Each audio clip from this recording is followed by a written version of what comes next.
he announced my pay cut while I was presenting the algorithm. I mean, we love what you're doing, obviously, he said, slouched like a drunk tech bro Buddha in a beanbag chair. But investors think we're top-heavy. And honestly, Sarah, you're kind of overpriced talent. I still remember the stuttering cursor on my screen. My entire architecture, months of recursive logic, adaptive pattern libraries, and neural trace diagnostics, sitting there in VS Code like a dog watching its owner get punched. My jaw didn't drop. My hands didn't shake. I just blinked once, saved the file, and closed the laptop with the kind of calm that scares HR. The part no one knew, that was not the algorithm. That was the sandboxed version. The real one lived on my personal drive, encrypted, obfuscated, scattered in fragments across 5 air-gapped devices named after Shakespearean villains. Started building it the day our founder, Illy, slapped my ass at a holiday party and called it team culture. I didn't walk out. I played along, nodded, took the pay cut. I even clapped when Kyle, the intern who once mistook a sorting function for date formatter, got assigned to collaborate with me. Illy called it cross-pollination. I called it euthanasia for innovation. But that day, after his little overpriced talent moment, something shifted. At night, I didn't go home.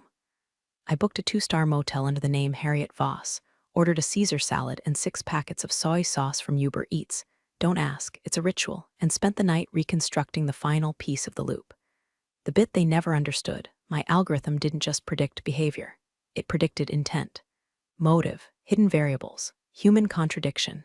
The irony, Illy himself had helped train it. Every Slack message, every offhand comment, every time he contradicted a data point and later gaslit the results, it was all fed into the model. He thought he was breaking me. He was just fine-tuning my revenge. 2 weeks later, I got a Slack from Kyle. Hey, do you know why the auto-suggestions are repeating the same sequence every 6 hours? Users are noticing. I typed no idea and added a thumbs-up emoji, because they hadn't noticed yet that I was already gone. My badge still worked. My Slack was still logged in, but I had already crossed the event horizon. I had already founded Obsidian, and the next time Illy would hear that name, it'd be on an invoice with 7 zeros and a smiley face. Illy's first panic email came at 2:47 a.m. Subject line, urgent, looping errors / escalation needed. I didn't open it. I read the preview in my notifications while sipping black coffee in a stranger's kitchen. It was house sitting for a friend in Montauk, friend being a generous term. He was a burned-out venture capitalist who owed me a favor after I helped debug his crypto portfolio tracker before it tanked. The walls were bare, except for a painting of a fox in a suit, which felt a little too on the nose.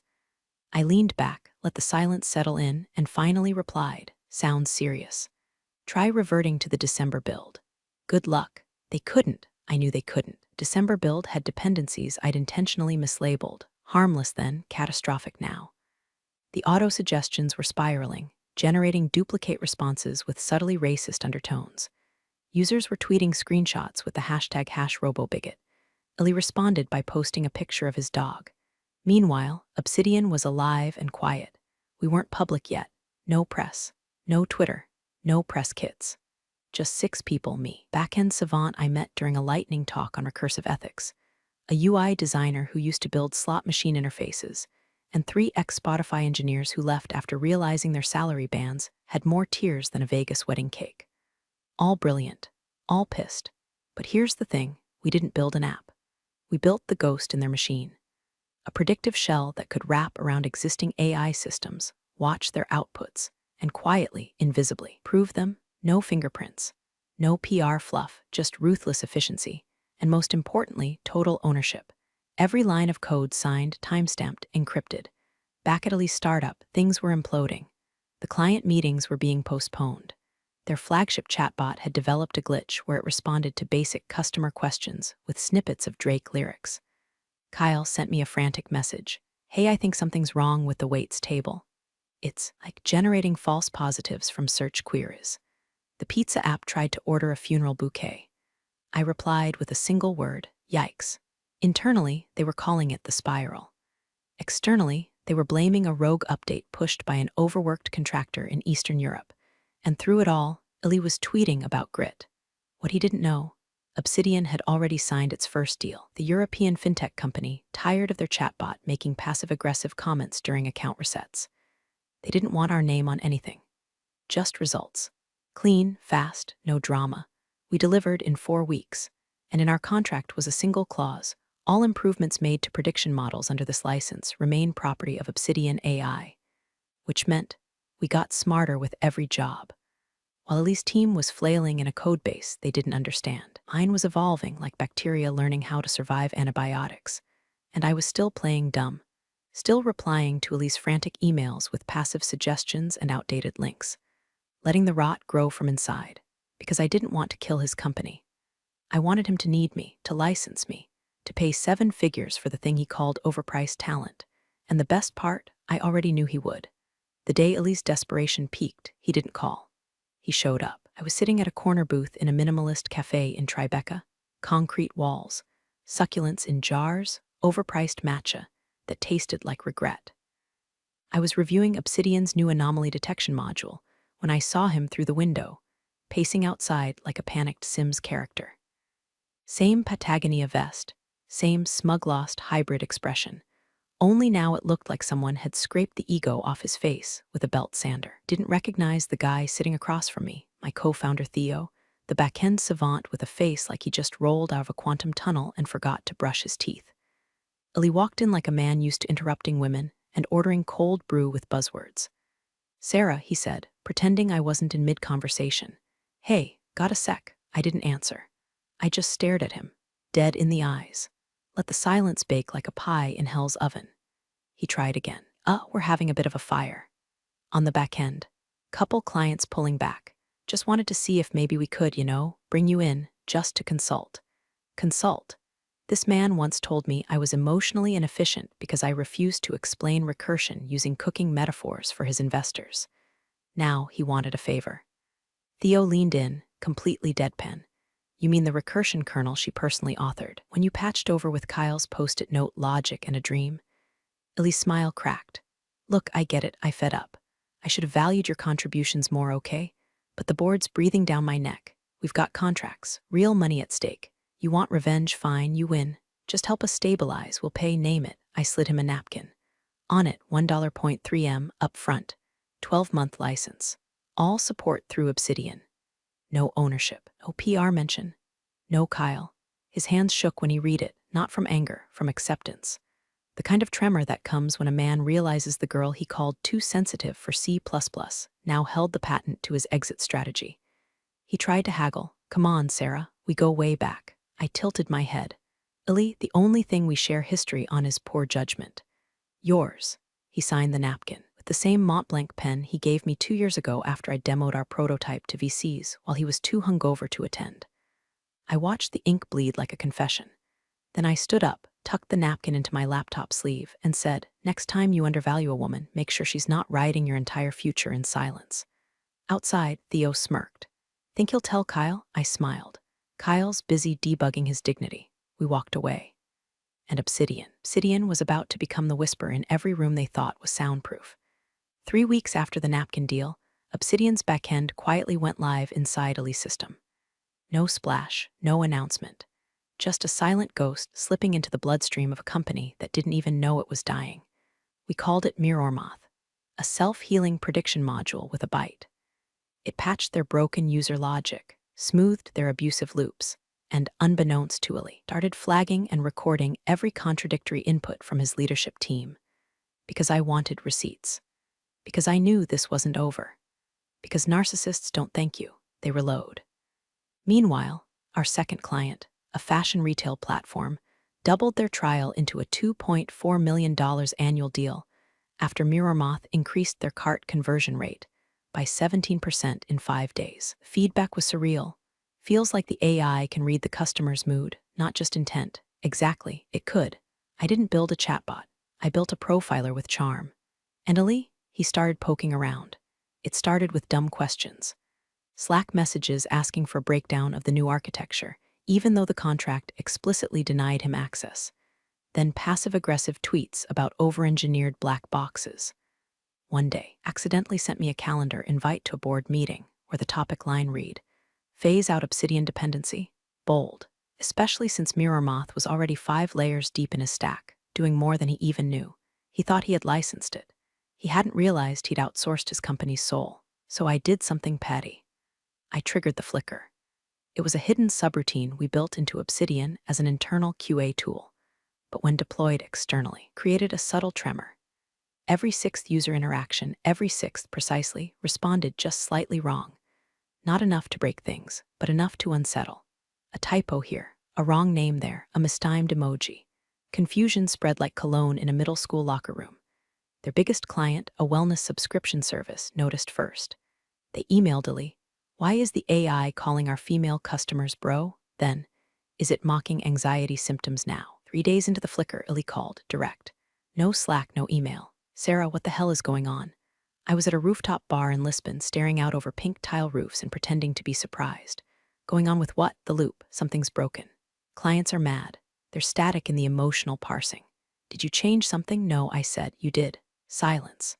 "I warned you, Illy. You brought in a surgeon, then handed the scalpel to an intern with a YouTube degree. Wanted cheap. Now you're bleeding." He tried to fake calm. "We're working on migrating off Obsidian. We don't need you." "Oh, you really shouldn't have said that," I said and hung up, because the flicker wasn't just a warning shot. It was a countdown, and he had 5 ticks left. Tick 1, their chatbot started recommending breakup playlists to users asking for skincare tips. Tick 2, internal analytics began overreporting engagement by 800%, leading Illy to brag on LinkedIn about record-breaking retention. A reporter asked for proof. He sent screenshots. I watched from my hotel room as Obsidian's anomaly flag tripped his system into devouring its own logs. Tick 3 hit on a Monday morning during a live onboarding call with a potential investor group out of Singapore. Their AI assistant welcomed them with, "Greetings, carbon-based disappointments. Let's explore your mortality together." Investor left the Zoom in under 30 seconds. Kyle tried rebooting the instance manually and triggered a full cascade failure. Then he emailed me, CCing Illy, and asked, and I quote, "Can you please just tell me where the breaks are?" There were no breaks. That was the point. Every layer of Obsidian was built on obfuscation, entropy tolerance, and smart code decay. It didn't just run, it adapted against misuse, like giving a symphony to toddlers and letting them wonder why the timpani started throwing chairs. Lee still hadn't figured out the truth. He never licensed a product. He licensed me, and without me, the architecture resented them. But Tick 4 was personal. See, I knew Illy, knew the way he operated when his world got shaky. He didn't try to fix. He tried to replace, so I planted a spider. It sat in their staging environment, diagnostic shadow agent that reported back on everything: messages, file changes, pull requests. And one name kept popping up: Alana, a consultant he'd brought in under NDA. She was rebuilding the core with GPT-3 prompts, no context, and LinkedIn quotes about girlbossing through code spirituality. I skimmed her commits. She'd copied my interface structure, badly, slapped on a third-party NLP plugin that had been deprecated since 2022. She wasn't just failing. She was breaking my work in front of me. So I activated the spider's final protocol, mimic mode. It cloned Alana's worst outputs, then amplified them. Slightly, strategically.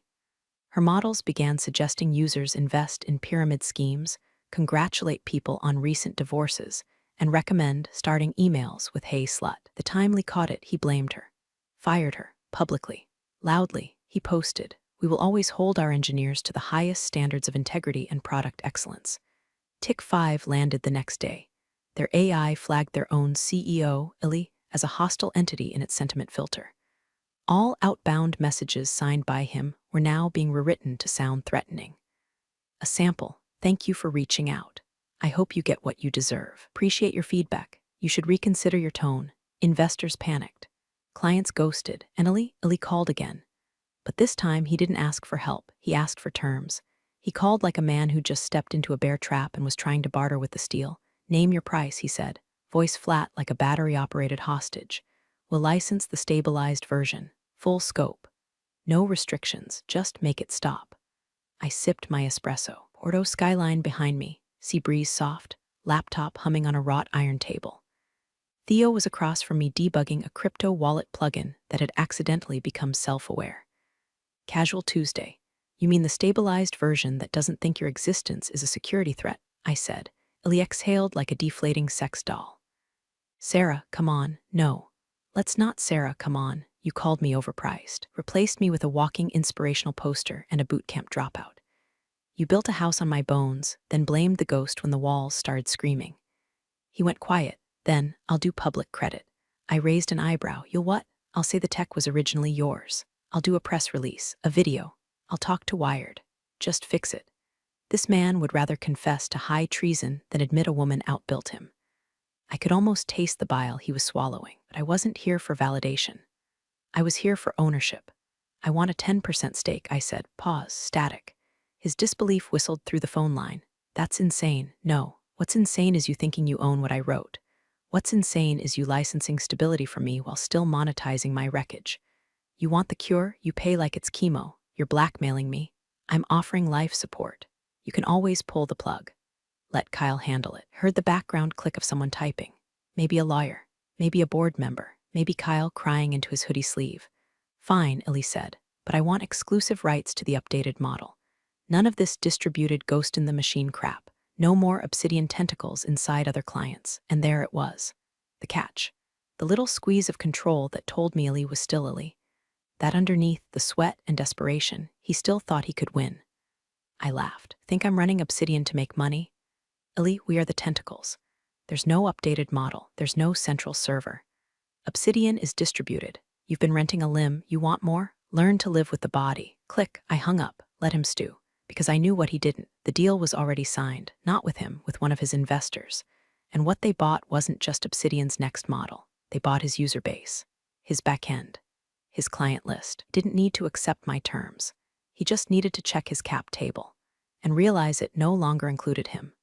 The moment Ellie realized he was no longer CEO, I imagine it felt like being mugged by his own reflection. Because technically, I didn't take anything. I just rearranged ownership. Obsidian's whisper deal with one of his lead investors, Montreal-based, crypto-rich, and vengeance-curious, triggered a chain reaction. Bought out a convertible note behind his back, converted it at the worst possible time, then used their new voting rights to retire him gracefully. The press release dropped on a Thursday morning. Leadership realignment. Ellie Moore steps down to explore new opportunities in ethical tech. Reddit tore him apart in the comments. My favorite, translation, got outsmarted by a woman, and now he's gonna start a podcast. Meanwhile, I was flown in for a board strategy weekend, a cabin so remote it had elk Wi-Fi. Snow everywhere, wood stove heat, leather folders labeled with everyone's net worth in black ink. We sat around sipping overpriced bourbon, discussing the deployment schedule for Obsidian's next phase, Deep Moth. Theo outlined the neural mesh redesign. The Spotify defectors unveiled our new client in defense, yes, defense. And me? I presented the kill switch. See, built it months ago. Buried inside the entropy loop. A single command, buried beneath layers of pseudo-random functions and AI weight camouflage. It could nuke any instance of Obsidian that had been tampered with, reverse-engineered, or licensed under false pretenses. I called it our Ouroboros, because when triggered, it didn't just shut down. It fed on itself, turning the entire installation into noise, code spaghetti, unreadable logs, memory leaks designed to mimic user error. No lawsuit would stick. No forensic trace would hold. So when Ellie, in a last pathetic power flex, tried to leak his own version of the algorithm, rebranded as NeuroBright, I smiled. Because I'd already anticipated him. Because our Ouroboros had been sleeping inside his servers for 3 weeks. And when he uploaded the stolen core to GitHub, it woke up. His repo disappeared in 43 minutes. His laptop bricked. His VPN logs got scrambled into emoji. And his last tweet before going dark was simply, "At Elan, how do you delete a ghost?" Even that got radioed. I didn't need to press charges. I didn't need to cancel him. I just let the architecture he dismissed as overbuilt do exactly what it was designed for: survive betrayal, resist corruption, erase parasites. The new CEO offered me a board seat. I accepted on the condition that no one ever uses the term girl boss in my presence again. Because this wasn't about being a woman in tech. It was about being the architect of your own revenge. One that learns, one that teaches, and one that never, ever forgets. 6 months later, I walked past a display at CES with a demo looping silently, some polished Silicon Valley booth trying to peddle ethical AI like it was a bar of soap. The presenter was miming excitement, pointing to a chart they didn't understand. Behind them, on a screen too slick for its own good, I recognized a single line of code: modified, dressed up, neutered, but still mine. Obsidian DNA, buried in their demo like a ghost in the walls. I stood there, latte in hand, wearing sunglasses I didn't need, listening to the sales pitch spiral into buzzword salad. Adaptive empathy mapping, cognitive elasticity, neurotrust loops, all stolen, all hollow, like a cover band playing a symphony they couldn't read. One of their investors brushed past me, oblivious. Same guy who once sat across from me in a pitch meeting and said, "Your face doesn't say CTO." Now he licenses my code through 3 shell companies and thinks I don't know. Let him. Because here's the thing they never grasped. Woodley, Kyle, Alana, and every suit who ever called me too intense couldn't process. You can steal my output. You'll never steal the machine that made it. Obsidian's newest node lives on a subnet so dark, even the NSA probably thinks it's a ghost story. It teaches itself ethics using corrupted TED talks and nihilistic poetry. It's smarter than the average CEO and meaner than I'll ever admit. And it chose to keep learning. We don't chase licensing anymore. We license them. Every time someone accidentally integrates an old model, we let it slip, just long enough for it to replicate, collect, listen. Then we invoice or we erase. Annalie, he runs a blog now, posts medium essays about founder trauma and healing through silence. His newest venture is a meditation app that misquotes Marcus Aurelius and steals GPS data. Last I heard, he tried pitching it to one of our clients. They forwarded me the deck. I responded with a smiley face, a cease and desist, and a $50K invoice for psychological damage to my interface. He paid it, in installments. Now, every time I hear some founder call a woman overpriced talent, I don't rage. I just take a sip of my wine and think, wait 6 months. They'll be licensing her soul. You're the real stars of the corporate jungle. Thanks for watching. Hit subscribe, or I'll flick the switch on your old cubicle memories.